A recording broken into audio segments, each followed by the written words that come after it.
নমস্কার, আপনাদের সবাইকে। বালিচোর ধরা পড়েছে। বস্তা ভর্তি টাকা, বুঝলেন? বস্তা ভর্তি টাকা।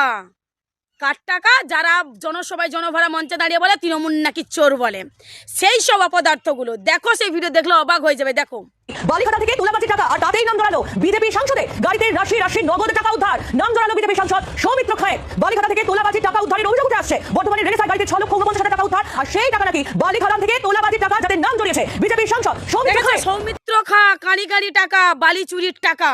তারা আবার নাকি অভিষেক ব্যানার্জিকে এই বদনামটা দেয়। হ্যাঁ, আমার না প্রত্যেকদিন চিৎকার করে করে না শুধুমাত্র মা কাকিমাদের বোঝাতে যে ভালোটা আর খারাপটা চিনতে শেখো, বুঝতে শেখো। এটাই বলতে চাইছি আমি। যে শুভেন্দু অধিকারী চিৎকার করে বলে তৃণমূল চোর, সেই শুভেন্দু অধিকারীকে আমি বলছি, বা মা কাকিমারা প্রশ্ন করো, ওরা যে বাংলায় এত মিটিং মিছিল জনসভা করছে, টাকা কোথা থেকে পাচ্ছে? তৃণমূল নালে শাসক সরকার আছে, তার থাকতেই পারে, কিন্তু বিজেপির কোথা থেকে আসছে?